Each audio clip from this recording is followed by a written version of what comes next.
O recorde de escândalo com maior poder de indignação no Brasil acaba de ser atualizado. Com certeza deixa no chinelo Petrolão, Mensalão, Arrozão e todos os outros escândalos que a gente já teve notícia até hoje. Esse escândalo, que ao poucos está sendo divulgado pelas conversas dos jagunços de Alexandre de Moraes, criaram novos patamares que nós nem sabíamos que existiam. Os dois jagunços do Alexandre de Moraes, como todo ditador, ele tem que ter os seus jagunços. No caso do Moraes, ele tem o Vargas e o Vieira. Ayrton Vieira e Marco Antônio Vargas. Eram os juízes assessores do Alexandre de Moraes responsáveis por realmente sujar as mãos de sangue e destruir a nossa Constituição. Saiu agora a conversa deles, né, basicamente falando em contratar jagunços para sequestrar a Alan dos Santos nos Estados Unidos e colocar no avião e trazer para o Brasil. Olha o absurdo do nível de conversa que acontece dentro da Suprema Corte Brasileira, no gabinete do ditador que está destruindo o nosso país.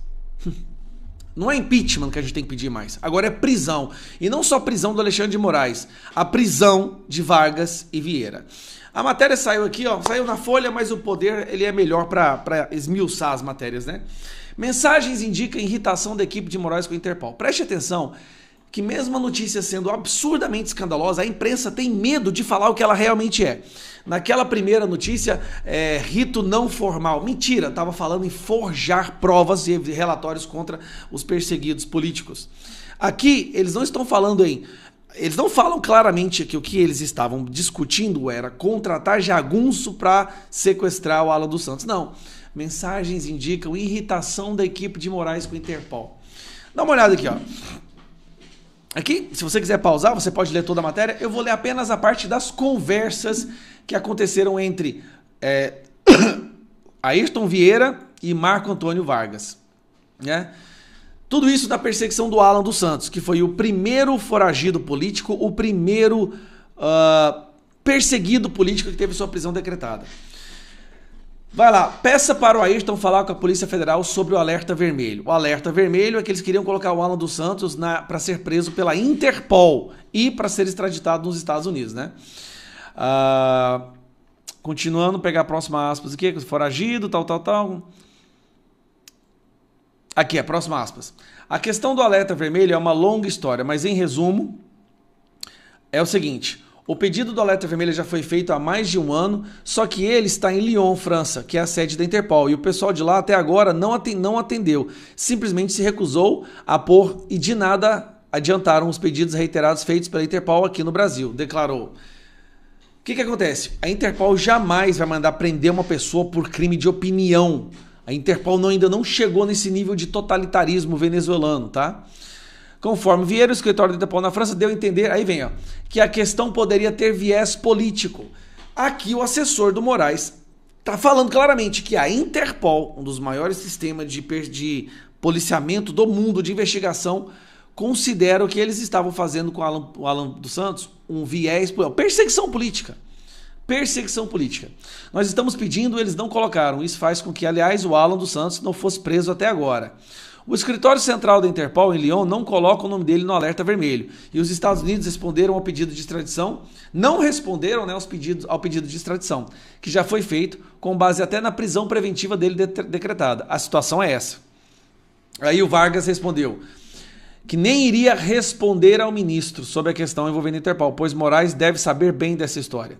Vieira então declarou: sim, conhece essa história em detalhes, não se conforma com toda a razão, mas nada podemos fazer quanto a essa questão da Interpol, assim como com a questão da extradição. Tudo que podíamos fazer foi feito, seguimos todo o trâmite, mas a Interpol em Lyon engavetou o pedido de alerta vermelho dos Estados Unidos e não resolveu a questão da extradição, difícil. Em uma outra mensagem, Vargas classificou como sacanagem as atitudes dos Estados Unidos da Interpol. Com certeza, por isso esse idiota do Alan dos Santos se sente livre para fazer o que faz. Dá vontade... Aqui, meu amigo. Tá aqui, ó. Dá vontade de mandar uns jagunços pegar esse cara na marra e colocar no avião brasileiro.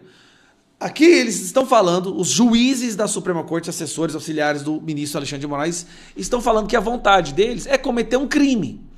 É sequestrar uma pessoa que está como refugiado nos Estados Unidos, e colocar no avião. Sequestrar. Eles falam em sequestrar abertamente. Olá, meu povo, bem-vindo a mais uma edição Resgatando o Brasil. Inscreva-se no canal para receber atualizações. Escândalo sem precedentes abala as estruturas do poder no Brasil em uma reviravolta chocante, que promete redefinir os limites da corrupção e do abuso de poder. Um novo escândalo vem à tona, expondo práticas inimagináveis nas mais altas esferas da justiça brasileira. Conversas privadas entre assessores do ministro Alexandre de Moraes revelam planos grotescos e ilegais, incluindo a proposta de sequestrar um cidadão brasileiro refugiado nos Estados Unidos para levá-lo de volta ao Brasil. O documento vazado detalha como Ayrton Vieira e Marco Antônio Vargas, assessores diretos de Moraes, discutiam abertamente a ideia de contratar jagunços para realizar o sequestro, ignorando completamente as normas internacionais e os direitos humanos. A indignação é palpável, com a imprensa ainda temerosa de relatar a verdadeira extensão do escândalo. Este episódio expõe uma crise de confiança sem precedentes no sistema judicial do país, colocando em xeque a integridade da Suprema Corte e provocando um clamor por justiça. Com a mídia dividida e a população exigindo respostas, o governo enfrenta um momento decisivo que poderá determinar o futuro da democracia brasileira. As repercussões deste caso podem se estender para além das fronteiras nacionais, refletindo o estado atual da governança e a luta por transparência. Em sequestrar abertamente. Imagina se fosse um de nós falando em sequestrar o Alexandre de Moraes. Se fosse qualquer pessoa comum falando em sequestrar o Alexandre de Moraes, se fosse um deputado, um senador, estaria preso imediatamente. Aí vai. Se eles quiserem te mandar embora porque não gostaram dos seus olhos, eles inventam um pretexto qualquer e colocam você no primeiro avião de volta e o deportam, extraditam. Dão pé no traseiro, o nome que você quiser, mas eles fazem o que eles bem entenderem com quem eles quiserem. Do contrário, não há governo no mundo que determine o que eles podem ou não podem fazer. Eles têm o tempo deles, o interesse deles, esse é o problema todo, essa é a questão. E completou. Se para nós o Alan dos Santos tem alguma importância, para eles a importância é zero. Então eles não vão comprar uma dor de cabeça com o governo do Brasil, em que pese o governo do Brasil ser da outra orientação. Talvez a partir de 1º de janeiro, no básico, com 23, com a posse do Luiz Inácio Lula da Silva, a coisa mude, a não ser... não mudou, hein? Procurado pela Folha, o Alexandre de Moraes diz que todos os procedimentos foram oficiais, regulares, estão devidamente documentados nos inquéritos de investigação. Ou seja, para eles, falar em sequestrar um cidadão que está como refugiado nos Estados Unidos é totalmente oficial, regular e está devidamente documentado nos inquéritos. Isso aqui é um escândalo sem tamanho. E aí, vamos lá, agora para terminar, olha isso aqui. PF vai usar novo argumento para pedir extradição de Alan dos Santos. Tá no Globo. Aí tem um artigo todo lá no Globo e o final, olha a admissão deles. A avaliação da PF, que o novo pedido de extradição de Alan dos Santos tem mais chance de prosperar do que o que está parado há mais de um ano com autoridades dos Estados Unidos. Isso porque a demanda anterior se baseia em crimes como calúnia e difamação. Eles estão admitindo que tentaram pegar extradição e colocar o nome dele no alerta vermelho do Interpol por calúnia e difamação. E, pelo amor de Deus, eles admitem aqui que eles queriam prender e destruir a vida dessa pessoa, colocar ela no Interpol como se fosse um terrorista, por calúnia e difamação contra Alexandre de Moraes. E continua, na visão dos norte-americanos, esses delitos são tratados como crimes de opinião e não costumam justificar extradições. Não é na visão dos norte-americanos, é na visão de qualquer pessoa minimamente decente do mundo. Prisão, extradição e Interpol por calúnia e difamação, pelo amor de Deus. O que falta para esse cara ser retirado imediatamente da Suprema Corte? Até um tempo atrás, era conspiracionismo dos bolsonaristas. Os jagunços dele estão falando em sequestrar uma pessoa por calúnia e difamação.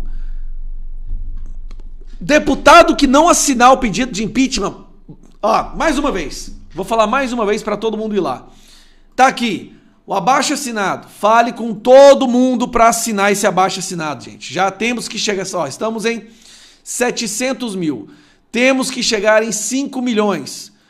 Hoje tem que chegar em 1 milhão. Compartilhe, hoje tem que chegar em 1 milhão. E nesse link aqui, que é votosdedeputados.com.br, Aqui você sabe o placar. Nós já temos 126 deputados que assinaram o pedido de impeachment. Nós precisamos de 150. É só você clicar aqui nos indefinidos e vai aparecer todos os deputados que ainda nós não temos as assinaturas para você conversar com ele nas redes sociais. É pressão total. 3 frentes. Petição pública, pressão dos senadores para assinarem pedido de impeachment e as manifestações do 7 de setembro em todo o Brasil. Todo o Brasil. Isso não pode passar impune. E vem mais, Alexandre de Moraes. Vem mais bomba mostrando os crimes que você e seus jagunços capangas cometeram. O reinado do ministro Alexandre Moraes desabou. Um escândalo devastador abalou o sistema judicial brasileiro. Documentos vazados revelam que assessores do ministro Alexandre de Moraes, Ayrton Vieira e Marco Antônio Vargas, tramavam o sequestro ilegal de um cidadão brasileiro refugiado nos Estados Unidos da América. As conversas, expostas em detalhes chocantes, mostram planos para contratar jagunços para realizar o ato, ignorando flagrantemente os direitos humanos e as leis internacionais. O Brasil enfrenta uma crise sem precedentes, com o futuro da democracia ameaçado e um clamor por justiça que poderá redefinir as estruturas do poder no país.